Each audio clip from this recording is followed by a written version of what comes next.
There are three separate reports that you should have being distributed to you. One is a one-page McNary Engineering. The other is a slide deck on the 195 Washington Bridge findings review. And the other is a report done by VN Engineering for the Department of Transportation. So you should have those three reports for your reference. If not, Andrea, or the other copies. So if you haven't, we'll get you one. Governor McKee will provide opening remarks. Jeff Mealy of McNary, Bergeron, and Johansson, which we'll refer to as MBJ. They're an independent consultant retained by Governor McKee. They'll provide you with a presentation of their review of the findings to date. Director Ovidi will then take the podium along with Derek Torrey of the Federal Highway Administration. They'll present you with findings of VN Engineering and outline the next steps required to replace the bridge. The governor will return to the podium to summarize for you, and we ask that you reserve your questions until the conclusion of the remarks, and then they'll all take questions. So thank you, and I'll introduce you, Governor McKee.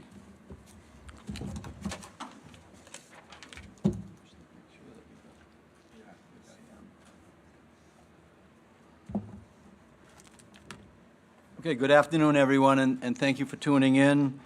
Today is about a plan of action for the Washington Bridge and a commitment to ensure that accountability will come.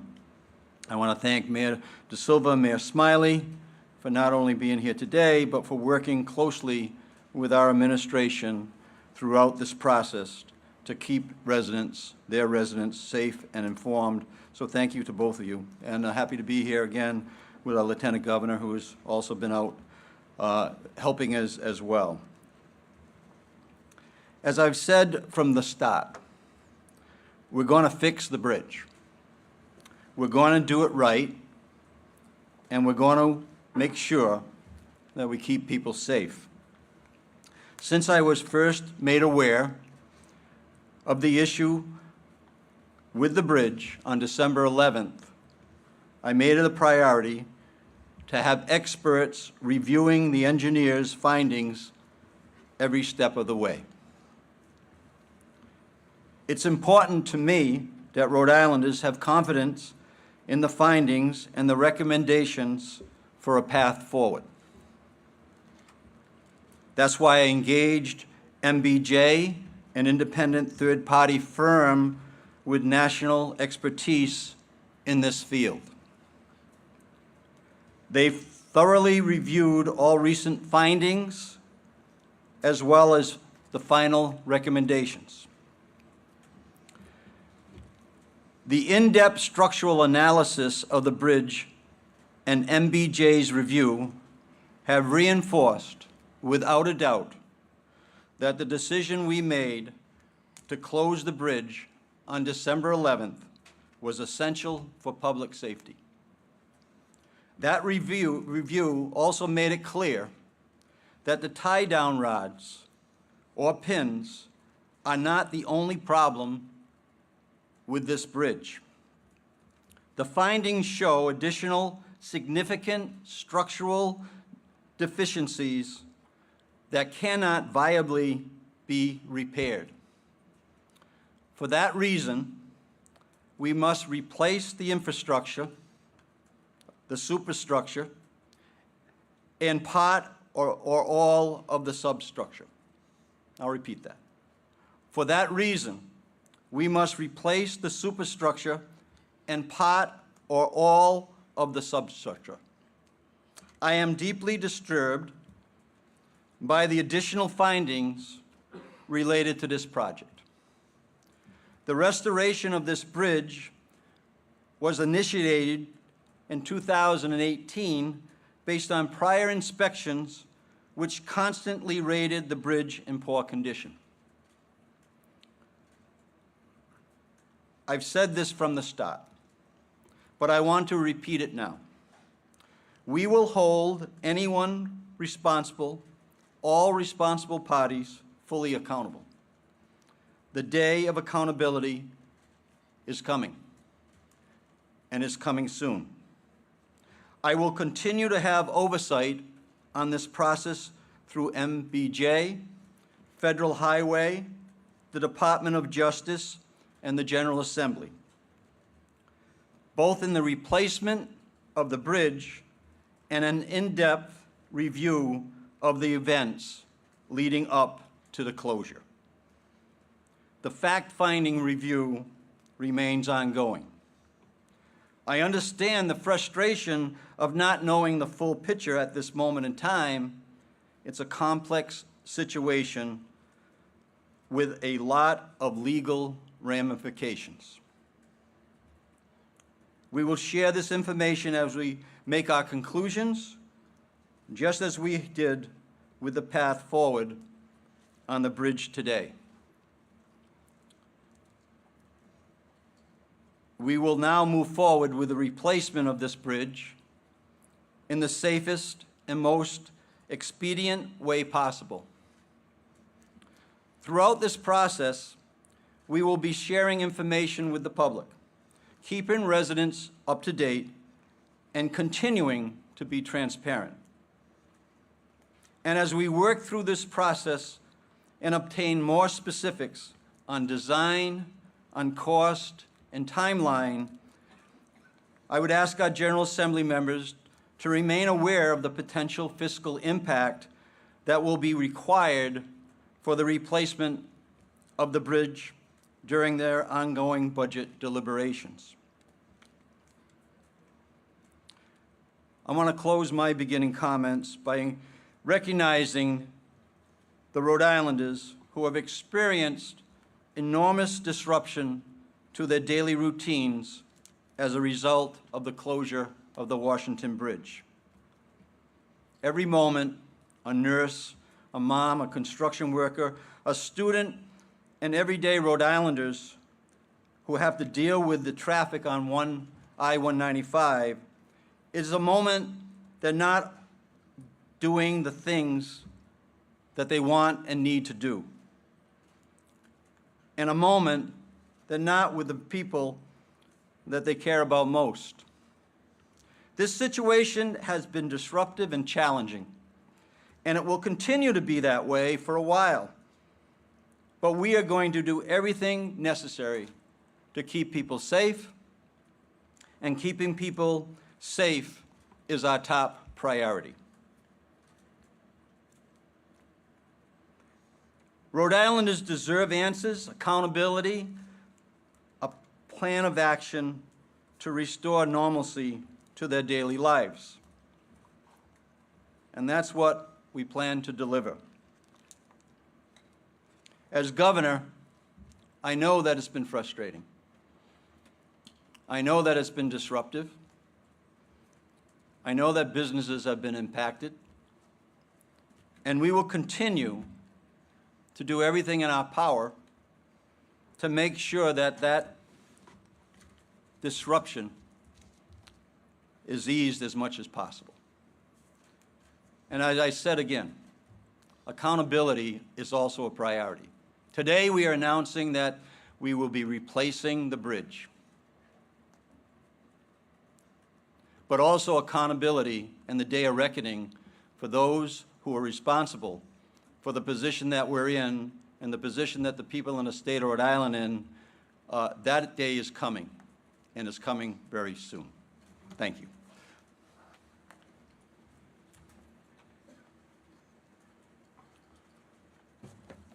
So I'm going to call your attention to the screen, and that'll involve the first two documents we handed out, the one-page report and the slideshow that says findings review. This is Jeff Mealy from MBJ, and he has a presentation for you. Jeff? Where'd he go?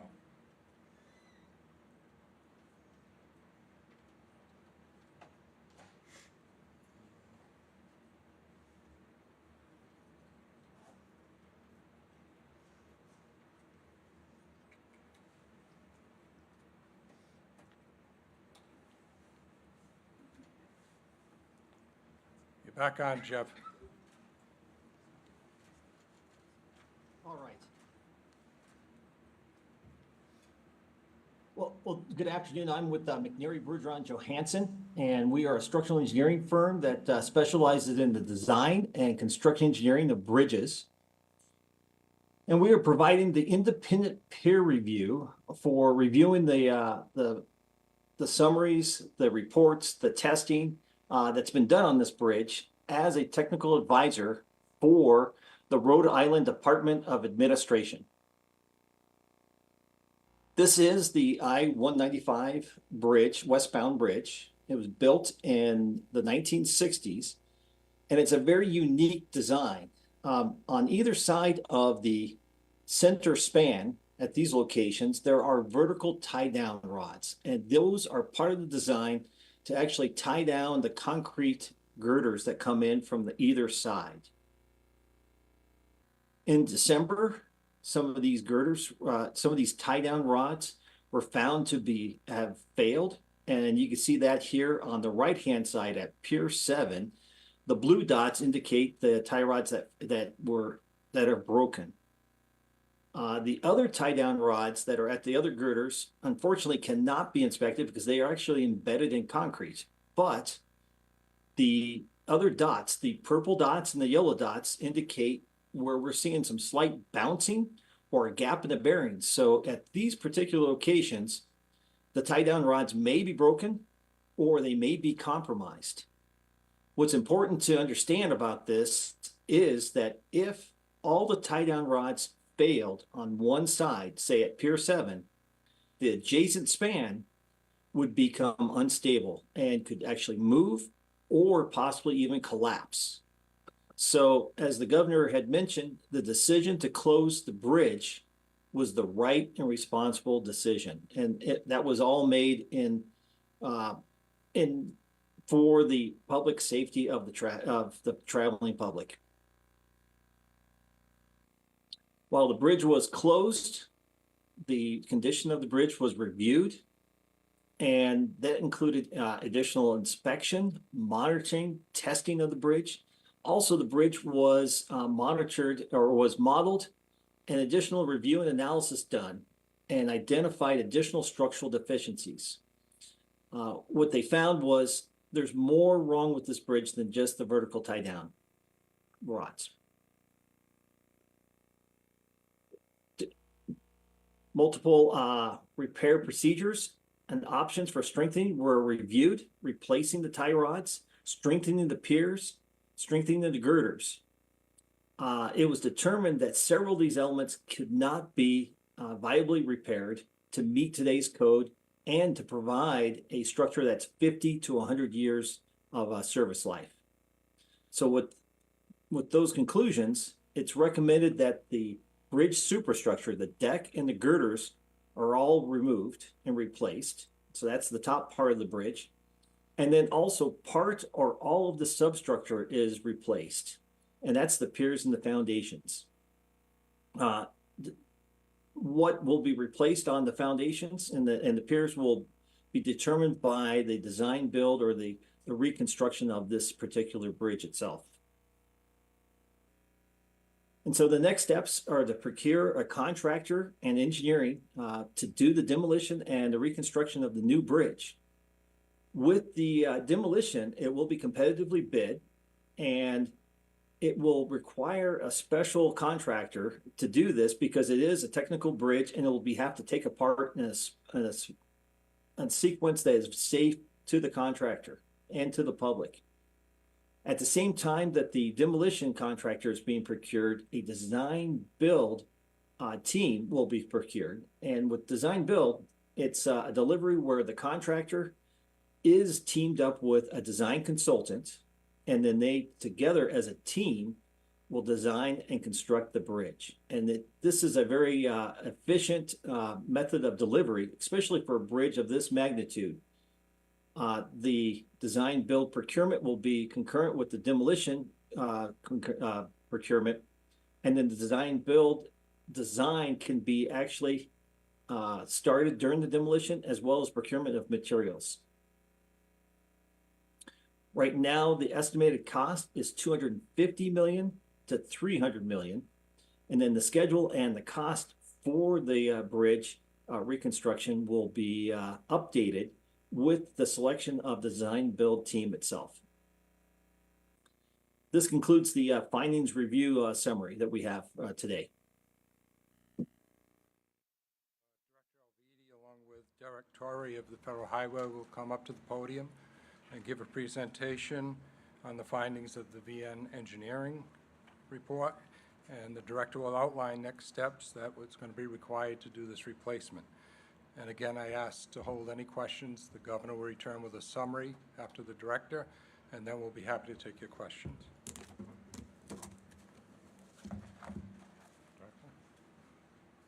Thanks, Joe. Thanks, Governor. Thanks, everyone, for being here today. I want to start by saying that at DOT, and all of us here today, understand the frustration for all of you to have waited the last 3 months for us to generate the data and analyses that were very necessary. And we know it's been a long wait without hearing a lot, but rest assured, we've been working very hard with 7 different consultants, along with the special consultant at the MBJ that the governor brought on board. And the data and analyses that we did, I assure you, was very necessary. It was necessary for us to be able to make correct and informed decisions that we're presenting here today. And the wait wasn't only necessary to assure accuracy of the information that we were receiving, but it's also going to ensure that the guidance provided by the data and by this information and all of the analyses from the 7 different companies, along with the governor's oversight company, is going to pay great dividends in the safety, the time, and the costs associated with the new bridge structure, particularly when we move into the design and construction phase of the new Washington Bridge. And it's going to also be of great value to whatever design build teams are either competing for this contract or in their final proposal to us for the company that we contract with.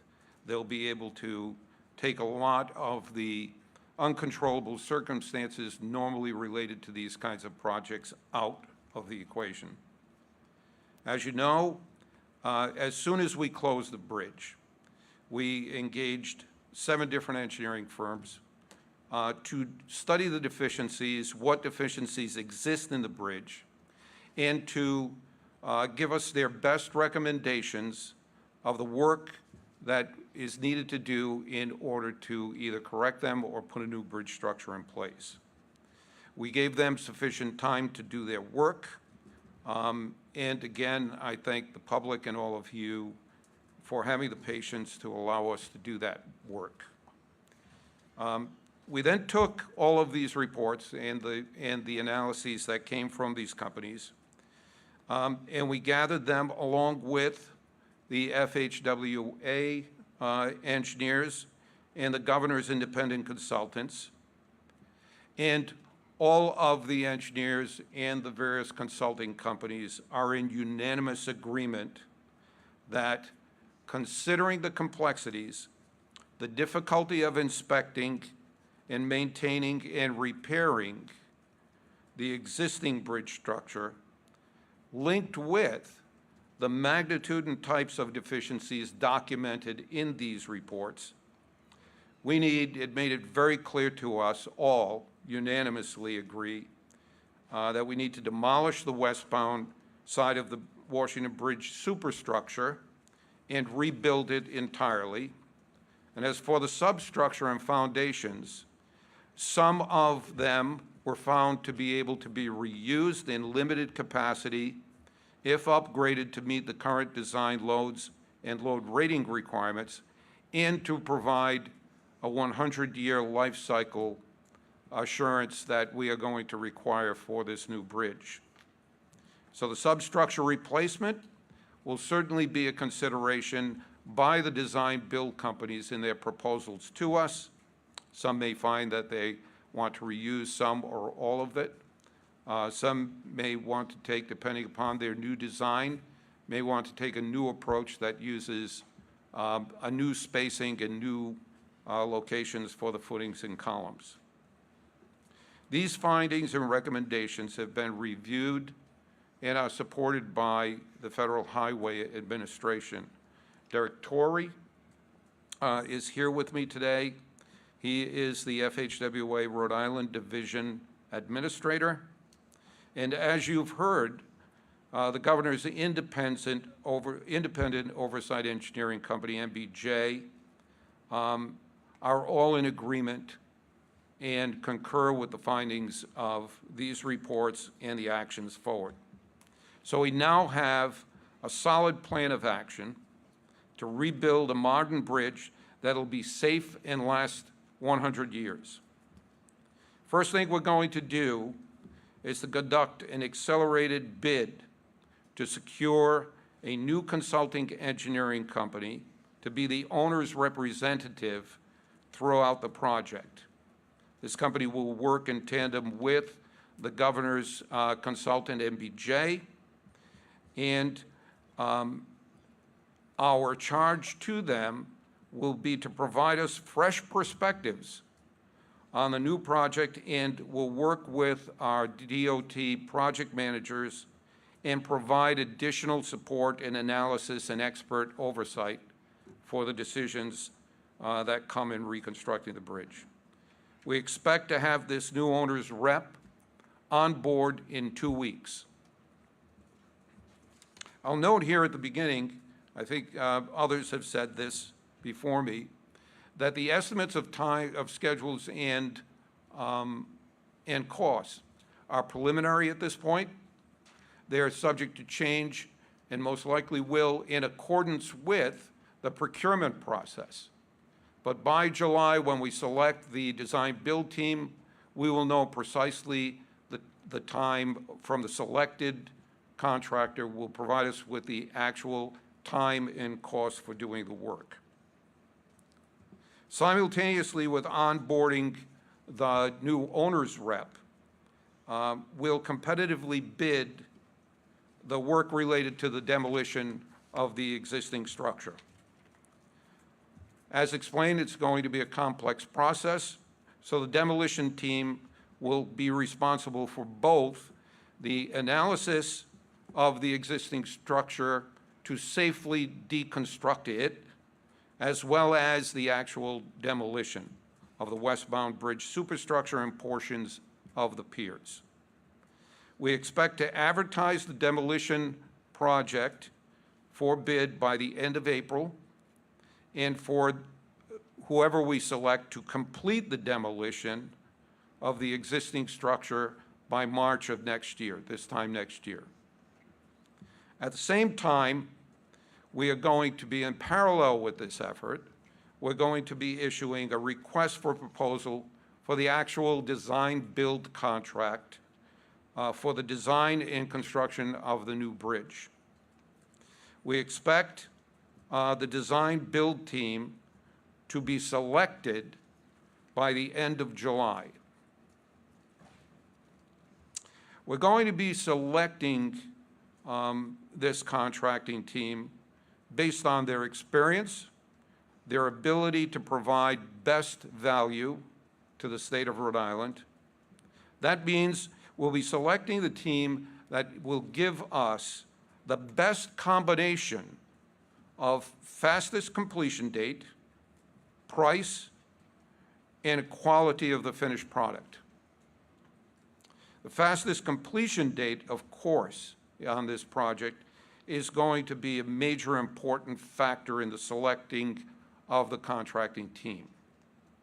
Our mission is to have a brand new contractor build a brand new bridge that will be constructed with high quality materials using state-of-the-art accelerated bridge construction methods that will have enhanced design features to allow easy access in the future for inspections and maintenance. We estimate the winning design team will have the new bridge substantially completed with traffic flowing over the new bridge between March and September of 2026. As the representative of MBJ said, the estimated cost at this point to demolish the existing bridge and to construct a new bridge will be between $250 and $300 million. That range will be defined into a final price and schedule by the July timeframe when we select the design-build team. The sources for funding this project are currently being analyzed and developed. All funding options are being considered right now, including but not limited to federal grants, federal formula funds, transportation formula funds, State of Rhode Island share funding, changes or modifications to our 10-year plan considerations, federal grant anticipation revenue proceeds, and any combination of these or others. The funding formula will be determined during the next couple of months before the final selection and engagement and contracting with the design-build team, in consultation between the federal DOT, the Federal Highway Administration, our congressional delegation, the governor, the legislature, and the Office of Management and Budget. I remind you again that the cost and schedules that we're using today are estimates, but the final cost and the final funding and the final schedule will all be in place by July when we contract with the new design-build company. This is our forward-looking plan. This is what we do from this point forward to get a new bridge in place as quickly as possible for you. Looking backwards to answer the questions about what caused the deficiencies and failures, how those deficiencies and failures happened, identify any oversight failures or past construction defects that caused the structural deficiencies, is something that's being actively and currently studied and analyzed by a forensic engineering experts hired by DOT and reviewed and approved by the governor's independent consultant, MBJ. In addition, FHWA engineers will be looking at those results. This is a backward-looking report that's expected to be concluded in about 2 weeks, along with the recommended actions that will assure this kind of a situation does not happen again in Rhode Island. Any parties responsible, and I think you heard the governor say this, any parties responsible for these failures will be held accountable swiftly and definitively. In addition to the forensic studies, the Department of Justice is conducting a separate investigation with which RIDOT is fully cooperating. We await their findings to determine if any further actions may be necessary. Also, I want to remind you, in about 5 weeks, we'll be completing the construction to provide 3 lanes of traffic in each direction on the eastbound bridge. I might mention at this point that I think there's some confusion in the public whether the eastbound bridge is the same as the westbound bridge or connected. They are not. They're 2 separate bridge structures. The eastbound bridge is completely separated from the structure that we're going to be reconstructing, and it's a much newer bridge. To make sure that it will be safe for the 6 lanes of traffic that we'll be putting on it, we had that independently analyzed, that structure independently analyzed for the 6 lanes of traffic by a structural consulting company who has concluded that the eastbound bridge is structurally sound and safe to carry the new 6-lane configuration.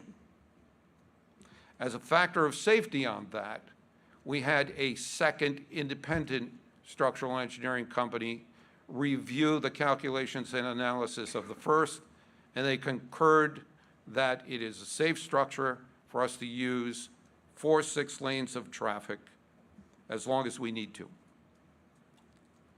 That this change should make the commute to and from East Bay to West Bay much easier and much faster. My team at DOT stands ready to deliver this project. This is a team that, along with the governor's oversight engineering company and other team members from FHWA and the design build team we select, I assure you, will provide the human resources, the materials, and the funding resources that are going to assure, just like many of the other bridges we've built at DOT, will be completed on time, on budget, and to scope. That's our mission. Our team has good results in doing that, and we intend on doing that here. In the meantime, we certainly understand that there'll be an additional amount of patience required, and we hope that we have the cooperation of you all and the public to work with us to get the new bridge in place safely and efficiently. I'll turn it back to Joe Allman.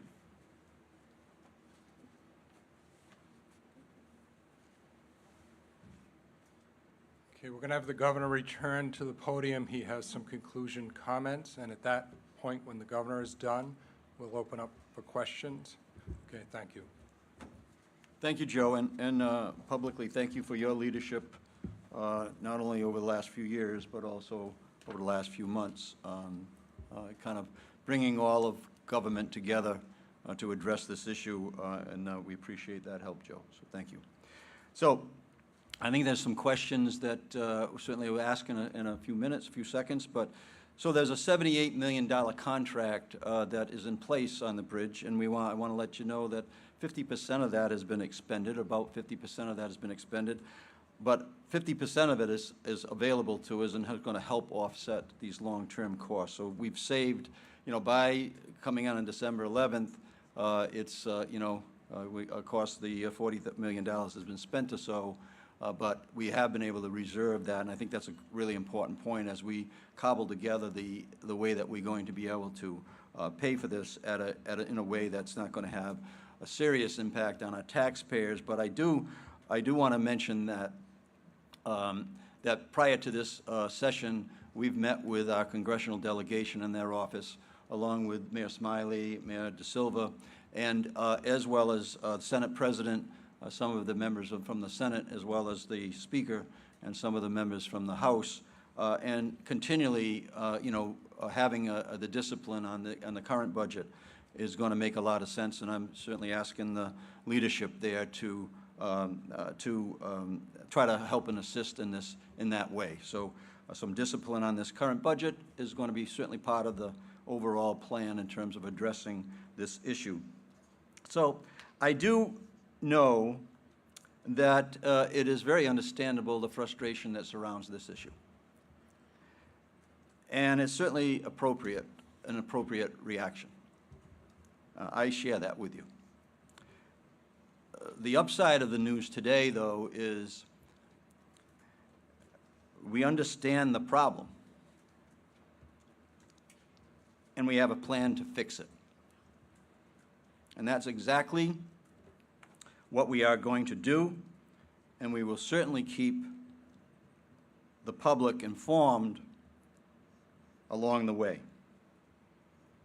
And with that, I'll, besides saying we'll build the bridge, I will take some questions. Andrea, if you could help out with this, please. Mr.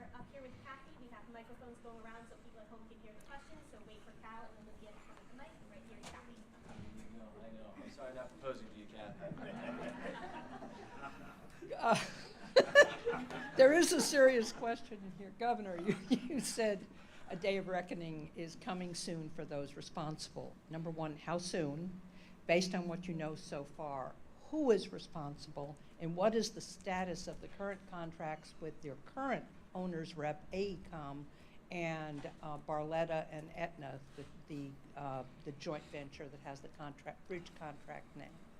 Yeah, so, and as I said in my remarks, that's a work in progress at the moment, right? That we're coming to those determinations. I just want to make sure that the people in the state of Rhode Island know that they have my promise that those who are held accountable are going to be held accountable. And as I mentioned in my remarks, that there's legal ramifications to that issue. We're just like our office stepped in and put an engineer that is, perfectly qualified, capable to give us this advice, which is the final analysis that you're hearing today.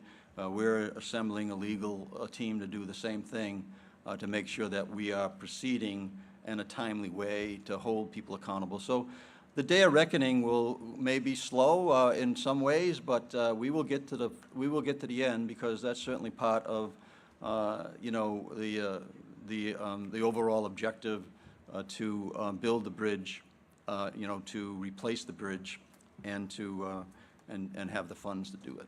Just following up on one piece of that, you've assembled, or you're assembling a legal team. Who's on it? Who did you hire? Well, so that's happening now, just as we were before when we were putting together the engineer that has Jeff has given that presentation today, and I would say that I've met with more engineers in the last 7 or 8 weeks than I would have imagined. So we appreciate MBJ's help, and I know that we'll have equal competence relative to the legal process that may unfold and is likely to unfold. Right here to Ray. Are we going to be in charge or continue in charge of DOT? That's the first question. And second, why we sanitize the information when we know it was a lazy inspector from his office? They don't want to go under the hatch to look at the bridge when they told them that it was broken in July. And then back, they just changed the story. A young engineer find the issue. Come on, tell the truth to the community or what happened. And let Albiri answer the question though, because we know, because we had the picture, there was a painter who find the problem. Yeah, so the first answer to the question, I have confidence in DOT and the management team there and the director to start and complete this project. And also the team that's in place, whether it has to do with all the different departments in the state that are absolutely engaged in this. So, and then on the last point is that, again, I'm going to restate that that is a work in progress in terms of the accountability piece, and we will keep you posted as we get that information, just like we're doing today. Go to Patrick. I just want to piggyback on Kathy's question. She asked if the contracts for AECOM and Aetna Barletta, have those been terminated? Have they been fired? No, but we have indicated that we'll be going out for a competitive bid on the demolition of the bridge. Wait, to clarify, you just said that we've stopped payment on Barletta's contract at 50%, and now you're saying it's not terminated. Can you explain how Yes. that works? So half of it has been expended on the original agreement, right, that was started in 2018. Half of it has not been expended, and we believe that we'll be able to, there's a preparation in order to take down or demolish the bridge.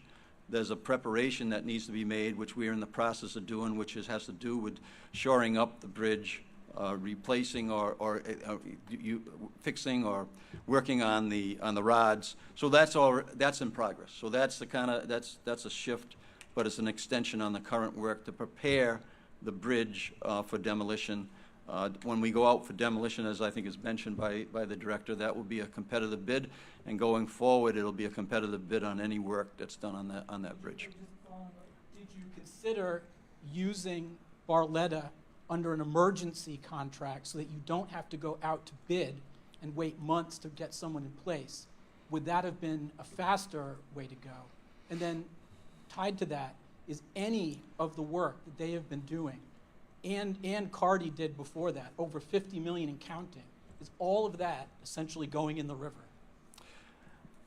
Well, first of all, we're going to go up for competitive bid because that's what we believe that we'll get the best pricing, and we'll also get the best quality of the individuals that do that work, from demolition to replacing the bridge as was described by the director as well as Jeff from NJB. And then what was the second part of it? Did you consider an emergency contract to have Barletta stay in place because they Yeah. were on the bridge? Do it on an emergency basis so you didn't have to wait several so- months to get it going. So I've answered that. We're going to go to competitive bid on the work that has to do with the demolition through the replacement of the bridge. And all the other problems, is all the other work wasted? Yeah, I've just said that about half of the $78 million contract is available for us to apply to the next stage, but half of it is, we'll come back and tell you whether there's any value to that at all, but probably not a lot. We're gonna go to Tom. Governor, to lay out this timeline here, is it your intention that the director be part of this project from now to the end? And then, director, why did it take so long to find some of these other structural deficiencies that weren't initially presented? Yeah, so let me answer the question again in terms of my confidence in DOT, the management team there, which includes the director, along with all the partners that we have put in, and our office is clearly taking a leading role on this with the engineers, with the legal team, and then I did briefly talk about the finances in my initial comments when I came back up to the podium. We're taking a very hands-on, direct approach to that. So it'll be a partnership that we will have between all the different offices, including DOT. So when you talk about a reckoning, though, like, those are pretty strong words. Like, I meant to be strong. but is that a I'm warning? not happy about the fact that where we are right now. I don't know if you got that impression. I usually don't raise my voice. Sure. But I am not happy where we are right now when I just told you that half of a $78 million project is, as was just termed, is going into the river. A portion of, a good part of it is. The good news there is that we've saved $40 million to actually get into the next step. But go ahead. Sorry, I No, interrupted. you're fine. Are you willing to call out that specific company, or do you have an inclination who you find to blame here? I would describe it the same way that, again, I've been trying to answer as best I can the questions leading up to this moment when we're saying we're replacing the bridge. And I've been very careful to make sure that that's our final decision before I actually spoke about it. So I would say the same thing relative to any legal process that will unfold. I don't want to get into ahead of myself, but I certainly will come back to the podium and I'll tell you who's, who in fact we're going to be holding accountable in this whole drama, right? It's one that yes, like I said, that is strong words. I'm glad you noticed that because we mean business here on behalf of the taxpayers. We're gonna go to Brian next. Governor, in terms of your tone and what you're saying right now, did you learn something in the past couple of weeks through the information you got that has led you now to this point where you're expressing your unhappiness and this day of reckoning? Yeah, and again, I think I mentioned that in my comments. I'll just repeat that. The findings show additional significant structural deficiencies that cannot viably be repaired. So yes, the answer is yes, and that's part of what I'm saying here is that I don't want to get ahead of myself because I don't think I would have been prepared to say that a few weeks back or a month back, but I am prepared to say that today. But is it fair to say somebody missed something here that should have been caught a while ago? I think we'll let that process unfold, but like I said, there's a process that's coming, and accountability is not too far away. I'm gonna go to Gabrielle next. Governor, in January, the state knew about some additional deficiencies beyond the broken tie-down rods, but RIDOT had said that repair work on those rods and other parts of the bridge was continuing at the same time that these engineering reports were being worked on. Now that we know that the bridge needs to be demolished, do you think that was a mistake to spend that time and money on that repair work? No, as I just mentioned, is that there's work that needs to be done to shore up the bridge so that we can safely demolish the current structure. So that work that has to do with work that's been ongoing since that moment in time is in preparation of, of the possibilities of either reopening the bridge, right, potentially, that was still on the table, or, the fact that you have to have the bridge safe which, remember, safety is our #1 priority, absolute #1 priority. So, yeah, so no, I would say that the work that has been done from that moment in time is in preparation of the options that we had on the table, but, you know, we've clarified those options today, the fact that the bridge is going to be replaced. Go to Matt next, back here. All set, back here, Chris? Estimates are for around 18 to 24 months, but for a lot of, especially local businesses, they worry about just trying to get through this year. What can be offered for them beyond SBA loans? So many businesses don't want to take out these additional debts. Yeah, so I'm a small business owner myself, and I actually went through multiple crises, whether it was the banking crisis way back in the 90s, or was the internet bubble in 2000, or it had to do with the real estate collapse in 2010 timeframe. And of course, I think everybody knows that I was hands-on relative to the COVID issues for our small businesses. I'm not sure there was any elected official that did more before I was the governor and after I governor. So I have my same focus on that. And we are engaged in conversations, direct conversations. I think we had a little mix-up the other day where we were supposed to meet with the East Providence mayor in my office with a handful of businesses. We got mixed up a little, so I just called them all directly. And so there is a problem that needs to be addressed, and we intend to address that, and options are open. Back to Josh. I'm not sure if these questions are just for the governor, but asking if we might be able to hear from Mayor Smiley and De Silva, any reaction for their communities going to have to deal with this for upwards of 2 years moving forward. The podium's yours if you want it. But I'll stand by here to take it back after you're done.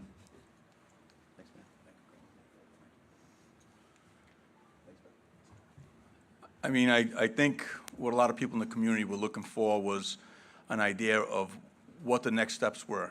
I think this is the first start where people can do some long-term planning. Our community will continue to work with the governor's team, our congressional delegation, and anyone we can work with to try to bring resources to bear to assist our small businesses. We have a small business forum fair that we have scheduled for the 21st of March at 6 p.m. at the Riviera Restaurant, inviting all of our businesses. We're working with Commerce, RI, Secretary Tanner, and all of the different agencies and organizations out here that provide assistance to businesses, to have them speak directly to the businesses so that they can offer and inform them of some of the programs that are out there to assist them. So the biggest concern I've been hearing all along from people was the unknown. It looks like we have a plan, and everyone understands that the bridge needs to be replaced. And at least now, when you know there's a plan, there's a timeline, you can make plans, you can adjust. Yeah, similar to Mayor De Silva, I think residents of Providence, just like the residents of East Providence and Rhode Islanders in general, are resilient and can make adjustments now. We all needed to know the plan. And so in the city of Providence, we're looking at and have a menu of options that we've been waiting for this word today to make some more permanent infrastructure plans to the detour route or the alternate route. We still have, traffic cones and temporary signage up and things like that, that now that we know this is going to be a couple years, you're going to start to see some more permanent changes so that those who do take a bypass over the Henderson Bridge and through Wayland Square will be able to do so in a better way, that the business owners there, pedestrians and cyclists who enjoy that very walkable neighborhood can do so safely.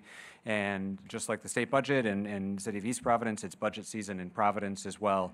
And we'll be looking to see what other assistance can be made to the impacted businesses.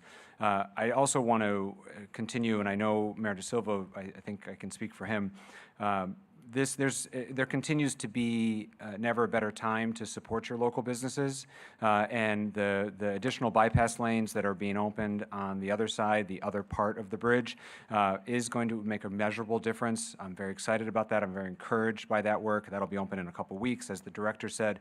And so for everyone who's still thinking about coming to Providence or East Providence for dinner or for shopping, we would encourage you to please do so. One, because it's actually not that much longer than it used to be, and will be even better in just a couple of weeks. And two, as a source of kind of civic responsibility, your neighbors are the employees of these businesses, and they need your support. And so I would ask everyone to do their best to continue to patronize the businesses that are most acutely affected in the mayor's community and in my own. Yeah, thanks, mayors, and again, thank you for your help. And not only I'm a small business person with background, but also I've been a former mayor. So, you know, certainly my commitment from our office, Mayor Smiley and Mayor De Silva, certainly is with you and your community. Governor, considering how the state launched on the ambitious bridge repair program known as Roadworks under your predecessor in 2016, why wasn't the depth of problems that are being outlined today, why wasn't this known sooner? Yeah, I understand the question, and I'm doing my best to tell you that I don't have, you know, with that still under review. I'm not going to put out bits and pieces of the issue, just like I just mentioned in terms of if I was putting bits and pieces out of the, you know, the final decision that was, offered today. We will let that unfold, but I can just tell you that, again, my promise is to make sure that those answers are answered and that those who are accountable, if in fact it goes back in time, let's go back as far as we need to go to hold people accountable. And like I said, I will be engaging a legal team to kind of be exploring that with DOT's legal team, just like we have with our engineers. We're going to use the same model. And just to be clear, in terms of the estimated $250 million to $300 million cost, is that the total cost, or is that just the state's share of the traditional 80-20 split with the feds? So it's total cost, 80-20 at the moment, and certainly we will be asking to improve that if that's possible. Again, I think I've made public that I've had direct, personal, one-on-one conversation with the President of the United States on this issue. It has been reported in the national news that Secretary Buttigieg will be here in Rhode Island and Philadelphia, where there's probably the two most recent bridge emergencies that are in place. So we are fully expecting that, the CODEL or our congressional delegation, I've had personal conversations with them, again, with a collective conversation just before we came in here today. It'll be a team approach, and again, the General Assembly issues are important for us as we're going through a budget process as we speak in terms of overall planning in terms of that cost. But that's a gross number, and our percentage right now is 20% of that. My question is for Director Alviti. Director, you've been director of RIDOT since 2015. Why should Rhode Islanders still have faith in your leadership and your ability to get this project done?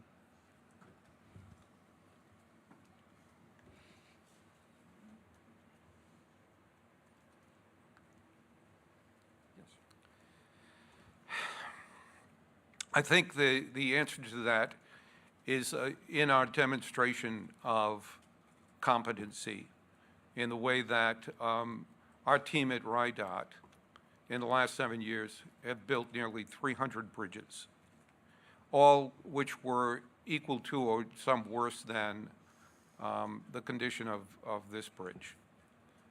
We've done that, and we evolved since 7 years ago, when prior to 7 years ago, the completion statistics on bridge projects was less than 50% on time, on budget, and with over 27% of our bridges in Rhode Island being structurally deficient. Our folks have rebuilt 300 of those bridges, brought the deficiency from 27 down to about 14 at present, and we're on a glide path to getting to less than 10% in the next 10 years, 2 years rather. That demonstration of capability and effectiveness, coupled with the fact that last year, the projects that we did were 100% on time and on budget.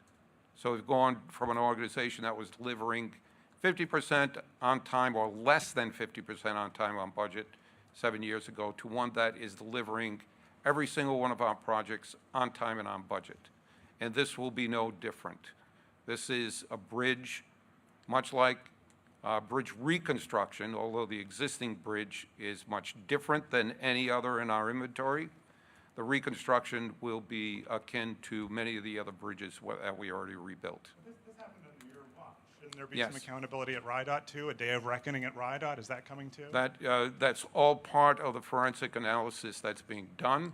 And as the governor said, all responsible parties that contributed to any kind of negligence will be held accountable for this. Does that include people at RIDOT? The analysis is still underway, and we'll hold judgment on who is responsible until we have all of the facts, just as we did hold any kind of projection of what we're going to do until we had all of the facts on the condition of the bridge and the path forward. Likewise, with the forensic analysis, we're having the same diligence in making those determinations. Thanks. Thank you. Director, you have the, oh, Director, if you could stay up. Okay, so- Director, come on back up. Yes. Thank you. So you have the demolition of the existing bridge and the construction of the new bridge overlapping in the timeline. So where Yes. are you building the new bridge exactly? Where? Well, the new bridge will be built along the same path that the existing bridge is on. But the engagement of a design-build company means that their design and construction is happening simultaneously along with demolition. So that the months that we save by overlapping the new design-build contract with the about-to-begin demolition contract will be used by the design-build team not only to finalize the design that we approved them to deliver to us, but also get the permitting and begin the fabrication of elements of the bridge that will be used to reconstruct it. So by the time the demolition is finally complete, it'll be a seamless transition in the new company, the design-build company, to begin actually putting the new one into the ground. Okay, so we're not floating it up the river like the I-Way or anything like We don't know. that? Okay. We don't know. We're open, we're certainly going to be looking at advanced bridge construction, ABC bridge construction, accelerated bridge construction as options to employ on this. But the competition between the design-build teams to win the bid is going to be in part determined by the new technology that they can offer. And I would also add, I think it's appropriate to say that the $78 million contract that we have, halted, that was due to be completed in the summer of '26, as well as substantial and complete by '27. So this, although it's costly, more costly, but we get more time, probably 4 times the time by this construction, opposed to a 25-year fix of the $78 million, as opposed to potentially as much as the 100-year, 100-year time frame for a new structure. That's important for people to know. So the construction on that $78 million was, again, for repeat, we're actually going to be on that timeline or ahead of that timeline with a new, a replacement. Governor, to get more into, you talked about addressing the bridge issue with the congressional delegation and the General Assembly leaders. So what's your specific ask for the Transportation Secretary, for the congressional delegation? Are you asking them to go beyond the 80-20 split we normally see? And what's the ask for the General Assembly? Are you submitting a budget amendment? What's this going to mean for taxpayers? Yeah, so we believe that the 80-20 is going to apply. Well, we're going to certainly talk to my friend down in Pennsylvania and see whether he's on an 80-20 split, with Governor Shapiro.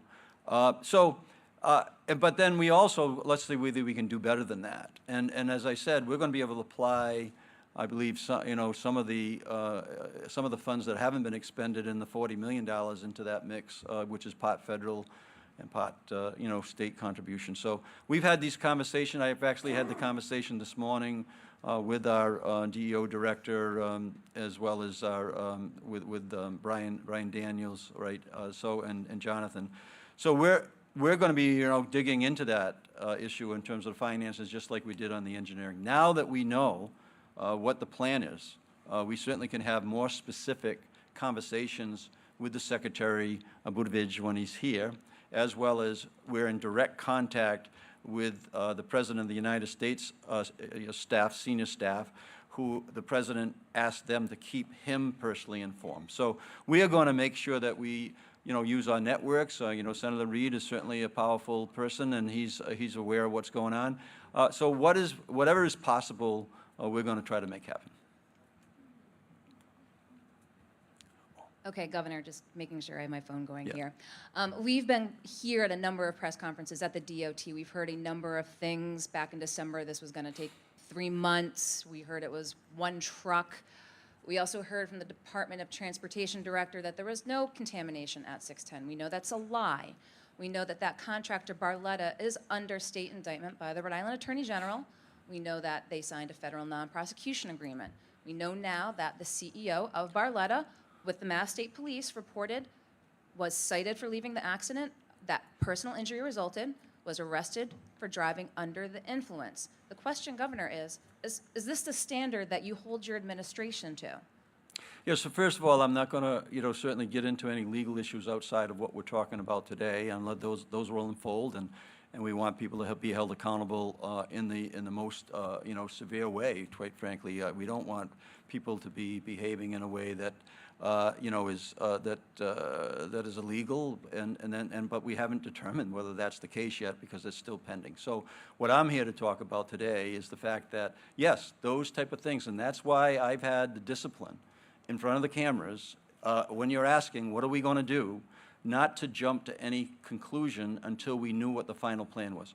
And I've been, mentioning not just to the, to the people in front of me here today, but the people at home, that I wasn't going to, bring it in piecemeal. We were going to let people know when the final decision was made, which we did today, and drafts have been released. You've, certainly you've been doing good work there, by the way, and catching some of the information in advance of us getting to the microphone. But I've also said that drafts are drafts and final plans are final plans. So where I am today, we are going to replace the bridge, and we're going to do it in a way to keep people safe, and we're going to do it right. And I think that's I've been saying doing it right. I think you can understand a little bit better today why I've been saying doing it right.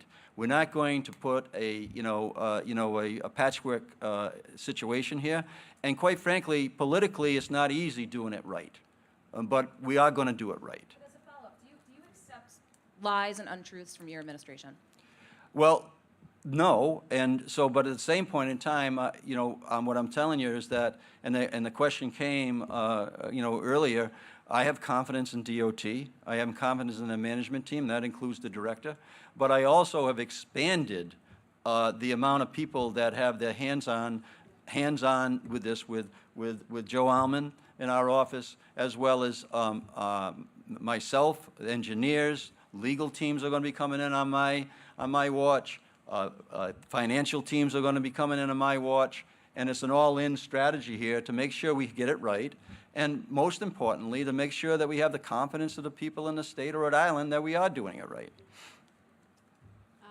Governor, and this is really for the room, we already know the estimated cost of the bridge and the physical structure, right? But there's also the police overtime, paying the construction crews that already surpassed over $2 million in the first 2 months of this whole mess. So are you concerned about how much this will cost beyond the actual physical structure that we're talking about, and then what the ripple effects will inevitably be on other state projects throughout the state? So we're definitely concerned about that, but those costs that you just described will get absorbed in the overall cost of the operation with bringing it to 6 lanes. That's going to come out of the funds that have been directed for the bridge. So we're going to be able to manage it, but of course we're very concerned, and that's why we continually have conversations with the Speaker, the Senate President, about what's unfolding right now in the budget process to make sure that this is factored in a way that we will be able to handle it, but it's going to take some discipline to make sure that we do it right and in a way that that doesn't impact our long-term strategies in the state, other bridges, roads that are being improved right now. We're going to keep that going because we know that's important to the people in the state of Rhode Island, but we're going to need budgetary discipline to make sure we do that, and I'm looking forward to working with with both the House and Senate leadership to make sure that that happens. Good, good. Yeah, can we really continue at the pace that we're already at, though? Well, let's find out where we are again. I don't want to assume anything, but I can tell you the commitment is to stay pace with where we are. And I don't like the idea that, and that's why we put a municipal road program in. We have over 600 projects going to happen this year. Over $75 million of local road improvements that I know that the mayors here were pretty pleased about. And we're going to keep doing that because our infrastructure is really important. And it does give me a moment to kind of plug President Biden and his infrastructure bill that is going to put us in a position to continue to do improvements to our infrastructure. Without that, I think that we would certainly be in a different situation. But with the federal help, with the state, with our municipalities, with an all-in type of strategy with our government team that Joe Almond is leading, I have confidence that we'll meet this challenge, just like we've met every other challenge since I've been governor, right? Well, we've already on record saying that that when they itemize what their costs are over and above, we're certainly going to scrutinize it and make sure that the ask represents the cost. So we're on record that we're going to be working with our local communities who have those issues. Okay, thank you so much.